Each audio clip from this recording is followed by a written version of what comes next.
ಮುಸ್ಲಿಮರ ಮತದಾನ ಹಕ್ಕು ರದ್ದು ಕುರಿತು ಚಂದ್ರಶೇಖರ ಸ್ವಾಮೀಜಿ ಕೊಟ್ಟಂತಹ ಹೇಳಿಕೆ, ಆ ಹೇಳಿಕೆಯನ್ನ ಶಾಸಕ ಬಸನಗೌಡ ಪಾಟೀಲ್ ಯತ್ನಾಳ್ ಸಮರ್ಥಿಸಿಕೊಂಡಿದ್ದಾರೆ. ಪಾಕಿಸ್ತಾನದಲ್ಲಿ ಹಿಂದೂಗಳಿಗೆ ಮತದಾನದ ಹಕ್ಕಿಲ್ಲ, ಇಲ್ಲಿ ದೇಶದ್ರೋಹ ಮಾಡೋರ್ಗೆ ವೋಟಿಂಗ್ ಯಾಕೆ ಅಂತ ಹೇಳಿದ್ದಾರೆ. ಚಂದ್ರಶೇಖರ ಸ್ವಾಮೀಜಿ ಹೇಳಿದ್ದರಲ್ಲಿ ತಪ್ಪೇನಿದೆ ಅಂತ ಪ್ರಶ್ನೆ ಮಾಡ್ತಾರೆ ಯತ್ನಾಳ್. ಮೌಲ್ವಿಗಳ ಮೇಲೆ ಯಾಕೆ ಕೇಸ್ ಹಾಕಲ್ಲ ಅಂತಲೂ ಕೂಡ ಕಿಡಿಕಾರಿದ್ದಾರೆ. ತಪ್ಪು ಮಾಡಿದವರು ಜೈಲಿಗೆ ಹೋಗ್ತಾರೆ ಅಂತ ಡಿಕೆ ಶಿವಕುಮಾರ್ ಹೇಳಿದ್ದಾರೆ. ಡಿಕೆಶಿ ಜೈಲಿಗೆ ಹೋಗಿದ್ದು ಯಾಕೆ? ಮೇಕೆದಾಟು ಹೋರಾಟಕ್ಕ? ಡಿಸಿಎಂ ಡಿಕೆ ಶಿವಕುಮಾರ್ ವಿರುದ್ಧವೂ ಯತ್ನಾಳ್ ವ್ಯಂಗ್ಯವಾಡಿದ್ದಾರೆ.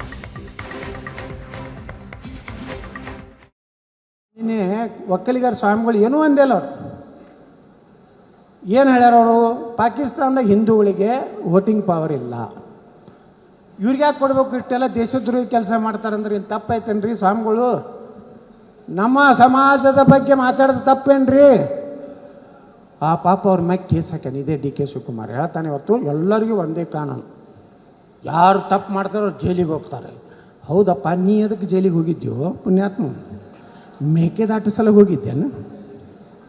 ಏನು ಕರ್ನಾಟಕದ ನೀರಾವರಿ ಸಲ ಹೋಗಿದ್ದೆ? ನೀನು ಒಬ್ಬ ಸ್ವಾಮಿಗಳ ಬಗ್ಗೆ ಮಾತಾಡೋಂಥದ್ದು ನೈತಿಕತೆನೇ ಇಲ್ಲ.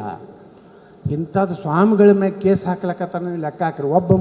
ಅವ ಮೊನ್ನೆ ಮೌಲ್ವಿ ಮಾತಾಡಿದ್ದಲ್ಲ, ವಿಧಾನಸೌಧದ ಒಳಗಿದ್ದವ್ರನ್ನ ಹೊರಗೆ ಬಿಡೋದಿಲ್ಲ, ಸಡಕ್ಕೆಲ್ಲ ನಮ್ಮದೇ ಆಗ್ತದೆ, ಪಾರ್ಲಿಮೆಂಟ್ ನಮ್ಮದೇ ಆಗ್ತದೆ, ಅವನ ಮೇಲೆ ಕೇಸ್ ಹಾಕ್ಯಾರೇನ್ರಿ?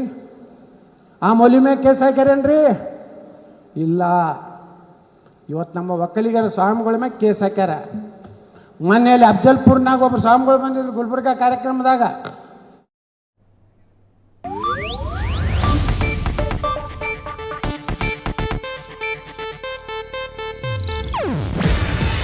ಇದು ಏಷ್ಯಾನೆಟ್ ನ್ಯೂಸ್ ನೆಟ್ವರ್ಕ್ ಪ್ರಸ್ತುತಿ.